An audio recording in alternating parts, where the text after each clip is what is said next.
बिस्मिल्लाहिर्रहमानिर्रहीम, अस्सलाम वालेकुम, warm welcome to the show.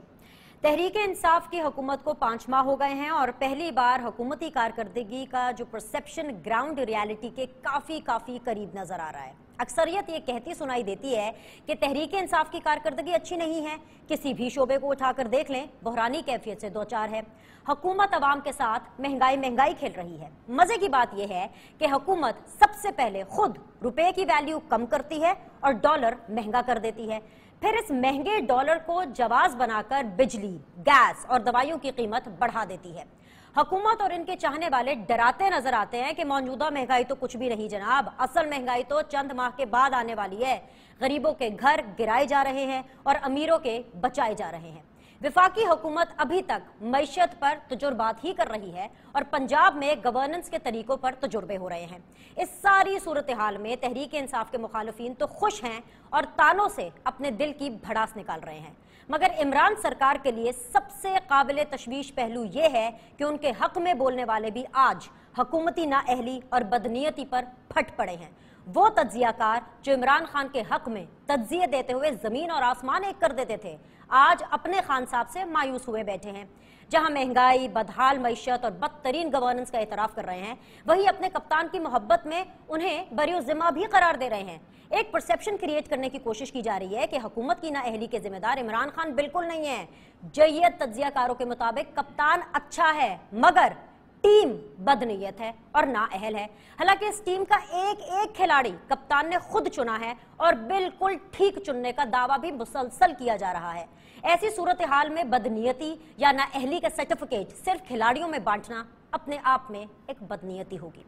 नाजरीन, सबसे खतरनाक बात यह है कि आइन की मौतली की बातें की जा रही हैं और कौम का दर्द रखने वाले सजेस्ट कर रहे हैं कि आइन काम कर करके थक चुका है, उसे आराम देने की अशद जरूरत है। नाजरीन, 5 माह में यूं कप्तान के मद्दाहों का बददिल हो जाना और आइन को आराम देने जैसे मशवरे देना इस बात की तरफ वाज़े इशारा करता है कि मामलात कप्तान के हाथों से निकल चुके हैं और फैसला साजों ने अपनी भोली भाली कौम की जहन साजी का फिर इरादा करते हुए बाकायदा काम शुरू कर दिया है। शेख रशीद अपने ही इमरान खान के हाथों शहबाज शरीफ को पब्लिक अकाउंट्स कमेटी का चेयरमैन बनाने पर नाराज हैं और अदालत जा रहे हैं। शरीफ बरादरान को मुख्तलिफ सूरतों में रिलीफ मिल रहा है। नैब की तोपों का रुख हुकूमत की तरफ हो रहा है और सबसे बढ़कर अलीमा खान की जायदादें निकलना शुरू हो गई हैं। बकौल हमारे खान साहब के, नाजरीन, खेल अब दिलचस्प मरहले में दाखिल हो चुका है। अस्सलाम वालेकुम, वार्म वेलकम। सीधा गेस्ट आपके सामने जाफर इकबाल साहब, PMLN से उनका ताल्लुक है, इस्लामाबाद स्टूडियोज में हमारे साथ मौजूद है। अस्सलाम वालेकुम, वार्म वेलकम। आगा रफी साहब, पाकिस्तान पीपल्स पार्टी से उनका ताल्लुक है, सिटिंग MNA है। अस्सलाम वालेकुम, वार्म वेलकम, वो भी इस्लामाबाद स्टूडियोज में मौजूद है। फारूक हबीब साहब, पाकिस्तान तहरीक इंसाफ से उनका ताल्लुक है, ट्रायरी बेंचेस पर हैं, DSNG के जरिए हमारे साथ बने हुए हैं। तमाम मेहमानों को मैं खुशामदीद कहती हूँ। फारूक, अस्सलाम वालेकुम, warm welcome, happy new year. It's a tough going for you people and if you can hear me really loud and clear because it's a tough going for me also because of the audio issues. I'm really sorry for that. But आप congratulate करना चाहेंगे PMLN को because आज जिस तरह से फैसला आया है, नवाज शरीफ साहब, उनकी जमानतों को बरकरार रखा गया है, इसका मतलब I'm sure आप ये समझ सकते होंगे, you can see that things are getting easy for PMLN if I'm not wrong. तो आप इसको देख पा रहे हैं तो मुबारकबाद दे दीजिए जाफर इकबाल साहब को। देखिए, मैं ये समझता हूँ कि मैंने तो किसी चीज़ को भी देखना है, उसको हमने कानून की नज़र से देखना है और यकीनन जो है वो पाकिस्तान की आला अदलिया ने ये फ़ैसला किया है और पहले हाई कोर्ट ने जो है इनको ज़मानत दी और उसी फैसले को पाकिस्तान की जो सुप्रीम कोर्ट है उसने बरकरार रखा और इन नैब की जो ज़मानत मनसूख करने की अपील थी उसको मुस्तरद उन्होंने किया। और इसी के साथ साथ मैं तो ये समझता हूँ कि आज ये सवाल भी जो है वो मैं पूछना चाहता हूँ कि कभी ये कहा जाता था इन्हीं जजेस को कि ये जजेस बुक्स से बड़े हुए हैं और कभी इनको कहा जाता था कि हम इनकी ज़मीन तंग कर देंगे इनके लिए और इनके बच्चों के लिए, और आज जो है इनको रिलीफ भी मिल रहा है और वही अदालतें जो है वो कानून के मुताबिक फ़ैसले भी कर रहे हैं। इन्हीं अदालतों के ख़िलाफ़ जो है वो बड़े बड़े लॉन्ग मार्चेस भी किए गए, मुझे क्यों निकाला की रेड भी लगाई गई। तो आज तो मैं समझता हूँ कि शुक्रिया अदा करना चाहिए इनको कि पाकिस्तान के अंदर जो है वो कानून की हकमियत भी है। आज जो है वो ट्विटर भी खामोश है, आज जो बड़े बड़े अरस्तू भी खामोश हैं, आज जो है वो बड़े बड़े दरबारी भी खामोश हैं। तो मैं ये समझता हूँ कि ये इनके लिए लम्हा फ़िक्रिया है कि इदारों के साथ टकराने से तो कुछ हासिल नहीं होता, लेकिन पाकिस्तान के अंदर जो है वो कानून की हाकमियत भी है, पाकिस्तान जो है वो आइन के मुताबिक चल रहा है। तो मैं ये समझता हूँ कि आला अदलिया का फैसला है, इसके ऊपर तो किसी को कोई एतराज होना नहीं चाहिए। लेकिन मैं साथ साथ आईना भी दिखा रहा हूँ कि जब आपको रिलीफ मिल रहा है, जब पाकिस्तान की अदालतें आजाद तौर पे काम कर रही हैं, तो फिर ये डुगडुगी बजाना बंद करें कि इस मुल्क के अंदर जो है वो हमारे खिलाफ जो है वो इंतकाम हो रहा है। यहाँ मैं समझता हूँ कि फेयर ट्रायल हमें नहीं मिल रहा। फेयर ट्रायल का हक भी सबको हासिल है, फेयर ट्रायल भी मिल रहा है। तो जो इनका अपना नैरेटिव था, जो इन्होंने बिल्ड किया था इदारों के खिलाफ, या इंतकाम का नैरेटिव, या मुझे क्यों निकाला का नैरेटिव, आज वो नैरेटिव जो है वो खत्म हो गया इस फैसला आने के बाद। Valid question. Farooq, I get back to you. जरा मैं जाफर इकबाल साहब को शामिल करना चाहती हूँ। Warm welcome, happy new year sir, first show of the new year Jafar Iqbal साहब, और इंशाल्लाह a lot more shows to go. Sir, आज इदारे सुप्रीम कोर्ट बहुत अच्छे हो गए।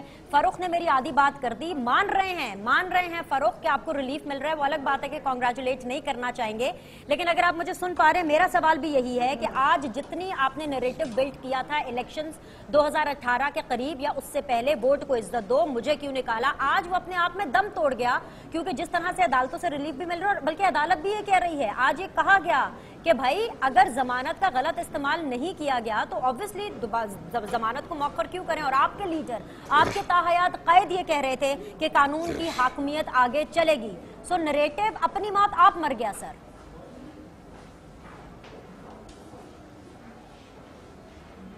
मेरा बहुत शुक्रिया। आवाज बड़ी कम आ रही है और जितना मैं सुन पाया उससे रिस्पॉन्ड करूंगा।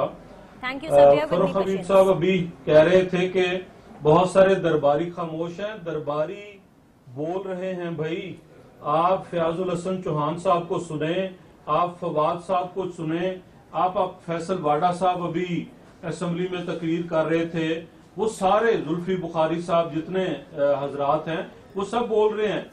जो भी खान साहब की बादशाहत के दरबार में, वो सारे उनके चुने हुए हीरे हैं जो बड़े आला किस्म के दरबारी हैं, वो बोल रहे हैं। क्यों निकाला की बात अगर करूं तो फिर मुझे आपको एहतसाब अदालत का वो फैसला याद कराना पड़ेगा जिसके अंदर मियां मोहम्मद नवाज शरीफ को जिस कंपनी के केस में नाअहल करार दिया गया था उससे बरी करार दिया। तो फिर मेरा ये सवाल बनता है अदालतों से भी, इदारों से भी, और आप जैसे बहुत सारे इंसाफ के परवानों से भी कि तब मेरी बात दुरुस्त थी। और दो देख के चावल अगर मैं पेश करूं, जब आईजी इस्लामाबाद को जनाब वजीर आजम ने रात सोते सोते मुअत्तल किया, बगैर नोटिफिकेशन के उनका तबादला किया गया, उसके ऊपर चीफ जस्टिस ने नोटिस लिया, तो जरा वो क्लिप निकालकर इमरान खान का सुने कि क्या तकलीफ हुई थी उस दिन कि बतौर चीफ एग्जीक्यूटिव जो उनका इख्तियार था वो इस्तेमाल करने पे, जब चीफ जस्टिस ने नोटिस लिया तो इमरान खान साहब क्यों तिल मिलाए, जरा सब्र का दामन हाथ में रखते, अदालत आलिया में हाजिर होते और वहां जाके अपना माथा टेकते कि मैं इंसाफ के लिए हाजिर हो गया हूं, बताइए मुझे कलम कैसे चलाना है। तब उन्हें एहसास हुआ कि चीफ एग्जीक्यूटिव का इख्तियार चीफ एग्जीक्यूटिव को इस्तेमाल करना चाहिए। और फिर इमरान खान साहब ने सिर्फ अपनी उस गुफ्तगू पे इक्तफा न किया, फिर एक मुलाकात भी हुई और उस मुलाकात के अंदर चीफ जस्टिस साहब से क्या गुजारिशात की होंगी वो कोई इमरान खान साहब के दरबार का दरबारी बताने से कासिर है, इसलिए कि दरबारियों के साथ इस तरह की बातें अक्सर जो शहनशाह होते हैं वो शेयर नहीं करते। आज का अदालती फैसला हमारे मौकफ की तायीद है। हमने उस वक्त भी कहा था कि पाकिस्तान की तरक्की को निशाना बनाया जा रहा है, हमने उस वक्त भी कहा था कि पाकिस्तान के अंदर लगने वाले बिजली के मंसूबों को, हमने उस वक्त भी कहा था कि द्यामीर बादशाह डैम और मोहम्मद डैम की तामीर के सिलसिले को रोका जा रहा है। क्या जरूरत थी चंदे मांगने की? 8 अरब से आप डैम बना पाएंगे, 120 अरब खर्च किया मियां नवाज शरीफ भाई, आज के फैसले से तो आप खुश है ना सर? हबीब साहब बता सके आपके आज तो कोई साजिश नहीं हो गई ना? आज के फैसले से तो आप खुश है ना? आज तो कोई साजिश नहीं हो गई ना? आज अपने माजी के रवैये पे माफी तो मांग ले। आज रूल ऑफ लॉ भी हो गया, आज तईद हुई। देखें ये अपने माजी के रवैये पे माफी तो मांग लेना। ये हाई कोर्ट ने एक रिलीफ दिया, उस जजेस ने फैसला दिया, चैलेंज किया और सुप्रीम कोर्ट ने उस रिलीफ को बहाल रखा। अभी जब केस आगे चलेगा हाई कोर्ट के अंदर, और फिर अगर कोई सुप्रीम कोर्ट में अपील आई और उन्हीं जजेस के सामने आई या किसके सामने वो आती है, जाफर भाई, फिर देखेंगे, आप लोगों की खामोशी काम कर रही है, करेंगे। आप लोगों की खामोशी का रिजल्ट आ रहा है। एक स्कूल ऑफ थॉट ये भी कह रहा है। एनीवेज मैं वापस आती हूँ आपके पास, जरा पाकिस्तान पीपल्स पार्टी को भी शामिल करूं। आप आगा साहब बहुत ज्यादा आजकल जारहाना मोड में हैं, फ्रंट फुट पर खेल रहे हैं, और आपकी ये कोशिश भी है या दिल की आपकी चाहत भी होगी, अगर सियासत को समझने वाले समझ सके, एक एटलीस्ट ये एक परसेप्शन जा रहा है कि आप लोग चाहते हैं कि नून लीग आपका साथ दे, बिल्कुल वैसे जब नून लीग मुश्किल में थी और वो ये चाह रही थी कि पीपल्स पार्टी उनका साथ दे, लेकिन कहीं ना कहीं गिरते पड़ते, मुश्किलात सहते सहते कहीं ना कहीं नून लीग को अब रिलीफ मिलता हुआ नजर आ रहा है और हालात बदलते हुए नजर आ रहे हैं इन नियर फ्यूचर। लेकिन इस टाइम पर नून लीग अब पीपल्स पार्टी का साथ क्यों दे, और पीपल्स पार्टी का साथ अगर नून लीग नहीं देगी तो पीपल्स पार्टी अकेली क्या कर सकती है, सवाई उन चीजों के जो कि बिलावल भुट्टो जरदारी साहब धमकियां दे रहे थे पिछले 1-2 दिन में। उनको सुन रही थी, मैं बलोचिस्तान से, मैं पेशावर से, मैं कराची से, पूरे शहर से, पूरे मुल्कों से और पूरे जगह से जो है मैं जयाले इकट्ठे करके ले आऊंगा और उसके बाद मैं इस्लामाबाद के ऊपर चढ़ाई कर दूंगा। आई मीन सीरियसली आगा साहब, do you really think so People's Party can do this? Do you really think so कि Bilawal Bhutto can do this? बिस्मिल्लाहिर्रहमानिर्रहीम। पहली बात ये है कि आपको क्यों ये शक महसूस हो रहा है कि अगर चेयरमैन साहब ने ये बात की है तो इंशाअल्लाह ताला ये हम प्रूव भी करेंगे। और पाकिस्तान पीपल्स पार्टी ने हमेशा जमहूरियत की, पार्लियामेंट की बालादस्ती की बात की है और उसके लिए हमने हमेशा एफर्ट्स किए हैं। बाकी रहा नून लीग एक सियासी जमात है और वो पार्लियामेंट में इस टाइम पार्लियामेंट का हिस्सा है और हमारे से तादाद में ज़्यादा है अपोजिशन में, तो इसलिए चूंकि फ्रंट रो में ये ज़्यादा है तो इस हवाले से कोऑर्डिनेशन तो हो सकती है, लेकिन इनसे हमारा सियासी इख्तिलाफ बहरहाल मौजूद है। ये तासुर ना दिया जाए कि अगर हमने इनको आईना दिखा दिया गवर्नमेंट को तो उसको ये बुरा ये ना मनाए ना कि हमारे साथ नून लीग कोई हमारे अलायंस हो गए। ये एक जमहूरियत का उसूल है कि ये भी अपोजिशन में बैठे हैं, हम भी अपोजिशन में बैठे हैं और फिर अवाम की बात हो रही है।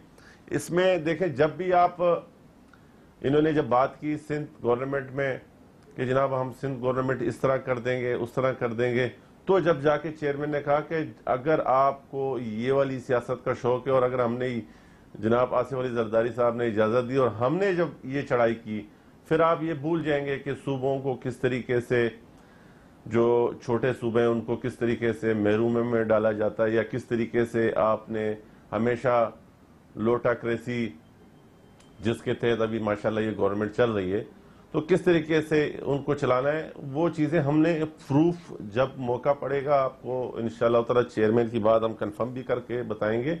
बाकी रहा हमारे फरूक हबीब भाई, ये मासूम है, इनको आप ना कहें गवर्नमेंट की बातों में, क्योंकि ये वो लोग हैं जो पीटीआई के वर्कर्स तो हो सकते हैं लेकिन पीटीआई के मिनिस्टर ये नहीं हो सकते। पीटीआई के मिनिस्टर वो है जिनको पर्चियां मिलती है ना एक खास इदारे से, वो उन लोगों को बुलाएं, उनसे पूछें। फरूक भाई जो है ये तो डाइयार्ड वर्कर लोग हैं, ये बुनियादी सियासत को जानते हैं, बुनियादी सियासत की बात करते हैं, लेकिन इस टाइम ये इस सिस्टम का ये हिस्सा ही नहीं है।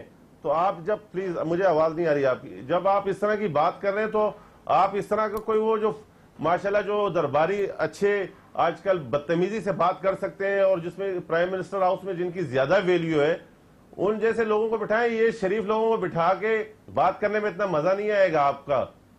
चले एक ब्रेक लेते हैं भाई। आगा रफी साहब वापस आती हूँ, जाफर इकबाल साहब, फारूक हबीब साहब बने रहिएगा हमारे साथ। वापस आके जरा फारूक हबीब साहब से पूछ लेते हैं, एंड आई होप सो इस ब्रेक में ऑडियो इश्यूज भी हम रिजॉल्व करें। फारूक हबीब साहब से पूछ लेते हैं कि किस इदारे से अप्रूवल लेनी पड़ती है।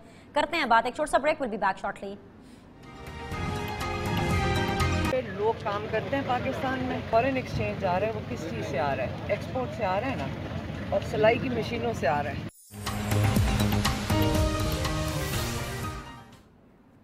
वेलकम बैक जी। फारूक हबीब, जाफर इकबाल एंड आगा रफ़ी साहब हमारे साथ मौजूद हैं। फारूक हबीब साहब, सबसे पहले तो वैसे तो खैर मतलब I am really seriously not interested to know for the time being कि बेसिकली वो कौन सा इदारा है जो कि रिकमेंडेशन देता है, जिसकी रिकमेंडेशन के बाद आपको जो है वो वजीर बनाया जाएगा as per Pakistan peoples party. वो जरूर उस पर रोशनी डालिएगा। लेकिन मेरा सवाल ले लीजिए, बिकॉज वजीर बन भी गए, मैं चाहती हूँ, मेरी दिली ख्वाहिश है फारूक कि आप वजीर बने। आप बड़े अच्छे वर्कर हैं, मैं आपको बहुत सालों से जानती हूँ, आपकी डेडिकेशन में कोई कमी नहीं है। लेकिन जिस पार्टी में, जिस हुकूमत में आप हैं, अगर आप वजीर बन भी गए तो आप क्या कर लेंगे? What is under your control? You know that you people have lost it. आप लोगों के हाथ के अंदर किसी चीज का कंट्रोल नहीं है।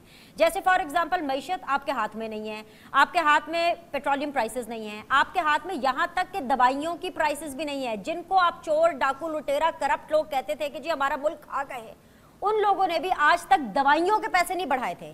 पिछले 5 साल के दौरे हुकूमत में हमने देखा कि बहुत से धरने हुए, लेकिन दवाइयों की कीमतें नहीं बढ़ी। हाँ, अगर अब आप मुझे ये जस्टिफिकेशन दें कि जी दवाइयां लग्जरी आइटम में आती हैं, तो मैं फिर इसके ऊपर क्या बहस करूं। दवाइयां एक नेसेसिटी हैं। 15% दवाइयों की प्राइसेस में इजाफा हो गया। अब तो ये चीज भी आपके कंट्रोल में नहीं है फारूक। तो वजीर अगर आप बन भी जाएंगे, जो कि मैं चाहती हूं आप बने, लेकिन आप क्या कर लेंगे? Tell me what good you can do with the people. देखिए, मैं ये समझता हूँ कि बात ये है कि अगर रफ़ीउल्लाह साहब जो है वो मेरे बड़े बड़े भाई हैं, बड़ा हमारा एक दूसरे के साथ प्यार है, और पीपल्स पार्टी को ये हमने पीटीआई से ही इनको पीपल्स पार्टी में भेजा है तोहफे की सूरत में, और ये इनकी एक अपनी ज़ाती राय हो सकती है। और मुझे तो खुशी है इस चीज़ की, मेरा एजाज़ है कि मैं एक आम आदमी हूँ। एक आम आदमी को जो है, एक आम वर्कर को इमरान खान ने टिकट दिया और मेंबर पार्लियामेंट बनाया, और यकीनन जो है वो जब इमरान खान समझेंगे तो काबीना का भी हिस्सा बनेंगे। लेकिन मैं ये समझता हूँ कि हमारा फोकस जो है वो आवाम की बेहतरी के लिए है, और ये कह देना कि काबीना क्या कर रही है या मिनिस्टर्स के इख्तियार में क्या है, ये मैं समझता हूँ कि एक स्वीपिंग स्टेटमेंट है। समझने की बात ये है कि इस वक्त मुल्क को जिन हालात के अंदर हमें हुकूमत मिली, उस वक्त आपके इल्म में है कि मुल्क की मईशत भी ICU के अंदर थी। इसी तरीके से सर्कुलर डेट की सूरत आप देख लें, इसी सूरत के अंदर आप जो है वो फॉरेन रिज़र्व की सूरत देख लें। आज जो है आप इस पोजीशन के ऊपर पहुँचे हैं कि हमारी एक्सपोर्ट्स में इजाफा हो रहा है, ये खुले दिल से हमें बताना चाहिए। आज हमारी बंद टेक्सटाइल इंडस्ट्री जो है वो उसके ताले खुल गए हैं, ये भी हमें खुले दिल से बताना चाहिए। आज हमारी इंपोर्ट्स के अंदर जो है वो कमी वाक़ई हो रही है, ट्रेड डेफिसिट जो है वो कम हो रहा है। आज जो बैरून ममालिक के जो सरबराह है वो पाकिस्तान का दौरा कर रहे हैं, हमारे दोस्त ममालिक का एतमाद पाकिस्तान के अंदर जो है वो बहाल हो गया है। इसी तरीके से मैं ये समझता हूँ कि ये जो पॉलिसीज़ हैं इनका दूररस नताइज आवाम के सामने आएंगे।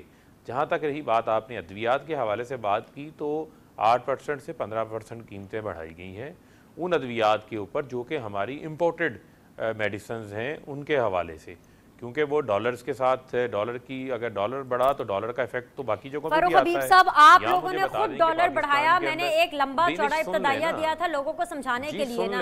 वक्त की कमी है Farooq, please take my supplementary question. वक्त की कमी है, I have to go to गुजारिश सुन लेना। देखिए बीनिश ऐसे ना करें, आप डॉलर की प्राइसेस कम कर रहे हैं। पहली गुजारिश सुन लेना, मेरी गुजारिश सुन लें। ये पहली बार नहीं हुआ कि पाकिस्तान के अंदर जो है वो डॉलर की कीमतें बढ़े। मुझे याद है अच्छी तरह कि मुशर्रफ दौर के अंदर जो है वो डॉलर 60 रुपए के ऊपर था, फिर पीपल्स पार्टी की हुकूमत उसको 90 रुपए के ऊपर छोड़ के गई, PMLN ने उसको जो है वो केयर टेकर था 125 रुपए तक छोड़ के गई है। तो हमारी हुकूमत के अंदर तो 10 से 15 रुपए डॉलर के अंदर इजाफा हुआ है, वो भी जो मईशत की बुरी हालत थी। मैं ये समझता हूँ कि अभी पॉलिसीज़ के असरात आएंगे, और मैं समझता हूँ कि मुल्क सही डगर के ऊपर आगे बढ़ रहा है। किसी ने कोई करप्शन तो नहीं की, किसी ने कोई मनी लॉन्ड्रिंग तो नहीं कर ली इन 5 माह के दौरान। इस वक्त तो ख़जाना भी परेशान है, वाकई ख़जाना परेशान है कि उसको किसी ने लूटा नहीं, वरना तो रोज़मर्रा ख़जाने को जो है वो लूटा जाता था। तो मैं ये समझता हूँ कि जो अवाम का पैसा है, अवाम के टैक्स का पैसा है, टैक्स पेयर का पैसा टैक्स पेयर के ऊपर जो है वो खर्च होगा, इस चीज़ को हमने मेक श्योर करना है। यहाँ पर बैठ के जो है वो आज आसिफ अली जरदारी साहब पार्लियामेंट के अंदर चेयरमैन नैब को ललकार रहे थे। वो भाई ये पार्लियामान है, यहाँ पर कानून साजी करनी है, ये को पहलवानी का अखाड़ा थोड़ी है जहाँ पर आप ललकार रहे हैं। मेरा शो 15 मिनट इसीलिए लेट शुरू हुआ क्योंकि फैसल वाडा साहब ललकार रहे थे। आप लोग भी तो ललकारते हैं ना कि नैब इंसल्ट कर रहा है प्राइम मिनिस्टर की, आप लोग ये बातें नहीं करते। शो इसीलिए लेट स्टार्ट हुआ। अब वक्त की कमी है, मुझे इसी टाइम फ्रेम के अंदर सबको मैनेज करना है। देखिए गुजारिश सुन लेना, आपके अपने भी तो मसाइल है ना, आपको भी मैंने आपके अपने मसाइल हैं, आपके स्टूडियो की आवाज के भी मसाइल हैं। नहीं, लेकिन उसका शो के डिले होने से कोई ताल्लुक नहीं। फैसल वाडा साहब की तकरीर चल रही थी, मुल्क की मईशत से इसका कोई ताल्लुक नहीं है। फैसल वाडा साहब जो हैं वो मैं बिल्कुल चैनल मैनेजमेंट से कहूंगा कि बेहतरीन स्टूडियो बना के दें बिनिश को शो के लिए। बड़ी मेहरबानी, इतना अहम शो है, इतनी जबरदस्त बहस होती है, टेक्निकल इश्यूज की वजह से शो डिले हो जाता है। चौधरी अब्दुर्रहमान साहब मेरी यकीनन बात को सुन रहे होंगे, मेरा बड़ा भाई चौधरी अब्दुर्रहमान बात सुन रहा होगा। जाफर साहब, बेनिश, बात यह है कि इनको देखें, बात यह है कि पार्लियामेंट की, मैं इसलिए बार बार पीटीआई के दोस्तों को कहता हूं कि आपको पार्लियामेंट की अहमियत का अंदाज़ा नहीं है। जो इनको धमकियां और अखाड़े की वो लग रही हैं कि जरदारी साहब ने जो बात की है वो हबीब भाई को, फ़ारूक भाई को समझना चाहिए कि वो इनकी इज्जत और उनके एहतराम और पार्लियामेंट के लिए बात की है कि पार्लियामेंट के जो मेंबर हैं वो जाएं चेयरमैन के पास, वक्त लेके वाए चेयरमैन आए, पार्लियामेंट को बताए कि हकीकत क्या है, बात क्या है। तो वो एक अच्छी बात की है, पार्लियामेंट के लिए ये बात की गई है को चेयरमैन साहब ने, आसिफ अली जरदारी साहब ने। तो इसलिए मुझे अफसोस के साथ कहना पड़ रहा है, मेरा दिल नहीं कर रहा है कि फ़ारूक हबीब के लिए मैं ये कहूँ कि इनको एहसास नहीं है कि वो कहाँ पहुँच चुके हैं। अभी पार्लियामेंट का वो हिस्सा है, मेंबर हैं, तो वो उनकी एक इज्जत, एक रिस्पेक्ट है। इनकी इज्जत और रिस्पेक्ट के लिए उन्होंने ये बात की है। तो आया आप अपनी इज्जत और रिस्पेक्ट को समझें। कोई अखाड़ा हमने नहीं बनाया, अखाड़ा तो उस दिन बनाया था जिस दिन आप लोगों ने गालियां दी थी हमें डायरेक्टली। आगा साहब गुजारिश तो सुन लेना, मेरे भाई, मेरे प्यारे भाई, बात आपको उस वक्त नहीं याद आती है जब आपको नैब बुलाना चाहता हूँ। फ़ारूक हबीब साहब, मैं 3 सवाल करना चाहता हूं फ़ारूक हबीब साहब से जो अभी उन्होंने गुफ्तगू की है उसमें से। बेनिश साहब की नौकरी खतरे में पड़ गई है खजाने पे। ये तो जाफर साहब ने सवालात पूछने शुरू कर दिए आपकी बजाय। कोई बात नहीं, सुन ले सवाल सुन ले जाफर भाई के। जी जाफर भाई चलें जी, पिछले 5 साल इजाजत दी है तो सुन जो इनके बकौल कौमी खजाने पे डाके पड़ते रहे हैं, अभी 6 माह होने चले हैं इन्हें, तो ये बता दें कि कोई एक चीज़ इन्होंने जो डिग आउट की हो किसी वजारत में से जो मेरी हुकूमत ने खजाने पे डाका डाला। नंबर 1। नंबर 2, कोई एक पॉलिसी अभी तक बता दें। इन्होंने कहा जी ऐसी पॉलिसीज बन रही हैं जिनके दूर रस नताइज होंगे, कोई एक काश्तकार के लिए बता दें, कोई बिजनेस सेक्टर के लिए बता दें, कोई घर बनाने की इंडस्ट्री जो है रियल एस्टेट उसके बारे में बता दें, कोई पोर्ट्स के बारे में बता दें, कोई एक चीज़ वो बता दें कि जी ये पॉलिसी हमने की है और इस वजह से और आम आदमी के फ़ायदे के लिए कोई एक इकदाम इस 6 माह में हुआ हो, तो वो ज़रा ये 3 चीज़ें मुझे बता दें।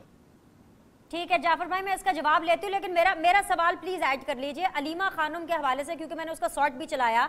अलीमा साहिबा ने जो है वो अपना जवाब दे रही हैं। वो ये कह रही हैं कि वो एक बिजनेस वुमन रही हैं, बहुत छोटे पैमाने पर उन्होंने काम किया, शौकत खानम से उसका कोई लेना देना नहीं है, उनको विरासत के अंदर माँ बाप ने पैसे दिए, सिलाई मशीन से टेक्सटाइल के अंदर उन्होंने काम वाम किया। वो जवाब दे तो रही हैं। अगर अब आपने पॉलिटिकल पॉइंट स्कोरिंग करनी है कि जस्ट बिकॉज के मरियम का नाम लिया जा रहा है या XYZ नवाज शरीफ का नाम लिया जा रहा है, शहबाज शरीफ का नाम लिया जा रहा है, तो वो एक अलग बात है, लेकिन वो जवाब तो दे रही हैं। इसमें आप लोग को क्या प्रॉब्लम हो रही है? वो जैसे चाहे मर्जी तरक्की करें, जवाब तो उन्होंने दे दिया, अब तो कोई प्रॉब्लम नहीं है ना आप लोग को। इसका जवाब दे दें, फिर मैं फारूक साहब के सवाल का जवाब लेती हूँ। जी हमें कोई प्रॉब्लम नहीं है। प्रॉब्लम उन लोगों को है जिन्होंने सैलाब के नाम पे पैसा दिया, जिन्होंने शौकत खानम के नाम पे पैसा दिया, जिन्होंने PTI को चलाने के लिए पैसा दिया, और वो पिछले 5 साल से पाकिस्तान के इलेक्शन कमीशन के अंदर एक पिटीशन करके जनाब इमरान खान साहब को, जो सच्चे बनते हैं, चाबी वाला खिलौना वजीर आज़म जो हैं, कि वो चाबी किसी ने भरी नहीं जो उन्हें इलेक्शन कमीशन तक पहुंचा देती। वो वहां जाके बता तो दें कि वो पैसा जो लिया लोगों से वो कहाँ लगाया। अगर वो पैसा PTI पे नहीं लगा, अगर सैलाब के दौरान इकट्ठे होने वाला पैसा इमरान खान फाउंडेशन या क्या नाम रखा था, वो सैलाब के ज़दगान के लिए घर नहीं बने, और अगर शौकत खानम के पैसे का ये हिसाब नहीं दे सकते, ट्रस्ट है, ट्रस्ट पब्लिक प्रॉपर्टी है, पब्लिक मनी है, तो फिर यकीनन ये सवाल उठेगा कि मोहतरमा अलीमा खान साहिबा वो किस कारोबार से यहाँ चलें। अगर आज उनका कि कारोबार है तो कोई वो अपनी पिछले 10-15 साल की जो रिटर्न जमा कराई पाकिस्तान के टैक्स पेयर के तौर पे वो सामने ला के दिखा दें कि जी ये मैं टैक्स देती रही, ये हमारा कारोबार था, यहाँ से पैसे आए, सारा मसला हल हो जाएगा। ओके आगा साहब, वेरी क्विकली मुझे एक सवाल का जवाब दे दीजिए, फिर मैं फारूक के पास वापस जाना चाहूंगी जवाब लेने के लिए। अभी ये जो सिंध गवर्नमेंट का जो टेक ओवर करने का मामला है और जो सिंध गवर्नमेंट को गिराने का मामला है या उसको नुकसान पहुंचाने का मामला है, वो पीटीआई जो कि खुद मुश्किलात में घिरी हुई है, वो ये कह रही है कि भाई अभी पिक्चर बाकी है, पहुंच रहे हैं 25 तारीख को, खान साहब भी आ रहे हैं, तो अभी ये इंटरवल आया है, मामलात अभी आगे ऐसे ही चलने हैं, तो आप लोगों ने तैयारी तो पकड़ ली होगी उसके लिए। वेरी क्विकली इसका रिस्पॉन्ड कीजिए। नहीं, शौक पूरा कर लें। ये देखें, ये समझते हैं कि जिस तरह इनको प्राइम मिनिस्टर बना दिया वहाँ पर भी इस तरह को कोई सिलसिला चल जाएगा। सिंध की आवाम बाशऊर है और इनके तमाम हथकंडों को समझती हैं, जो पहले ये खेल खेल चुके हैं हमारे साथ कराची में और जनरल इलेक्शन में। तो इंशाअल्लाह ताला अब वो जितना ये कर सकते थे वो कर चुके थे, इससे ज़्यादा ये कर नहीं सकते थे।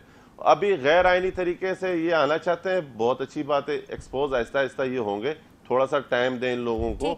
ये अपने मुंह आप मरेंगे, खुद ये अपनी पांव पे कुल्हाड़ी मारेंगे, आप नजर आएंगे। फारूक हबीब साहब, मुझे पहले सिर्फ इस चीज का एक जवाब दे दें क्योंकि वक्त मेरे पास बहुत कम है। फयाजुल हसन चौहान साहब को आप तब्दील कब कर रहे हैं? शमशाम बुखारी साहब का मैं नाम सुन रही हूँ, मुझे क्विकली बता दें कि कब पाकिस्तान की, पंजाब की आवाम की इस तरह के पर्सनल कमेंट्स और बदतमीजियों से जान छूट रही है, जिस तरह के कमेंट्स फयाजुल हसन चौहान साहब दे रहे हैं, ये सच खबर है, आप उन्हें चेंज कर रहे हैं या फिर ये अफवाह है? Very quickly. देखिए, मैं समझता हूँ कि जो है वो चौहान साहब अपने मामले के हवाले से ख़ुद जो है वो बात कर चुके हैं। अभी जो है वो कोई ऐसा फ़ैसला नहीं है, ना ही ऐसी कोई तजवीज़ जो है वो ज़ेर गौर है। जहाँ तक रही बात, अभी ये अलीमा ख़ान के हवाले से बात कर रहे थे, तो आज इनको इस चीज़ का भी जो है वो काबिल तारीफ़ करनी चाहिए कि आज अलीमा ख़ान सुप्रीम कोर्ट के अंदर आई हैं। कोई पाकिस्तान तहरीक इंसाफ का इनकी तरह, इन दरबारियों की तरह कोई मिनिस्टर उनके हमरा नहीं था, कोई MNA उनके हमरा नहीं था वहाँ पर। वो खुद गई हैं, एक आम शहरी के तौर के ऊपर वहाँ पर गई हैं।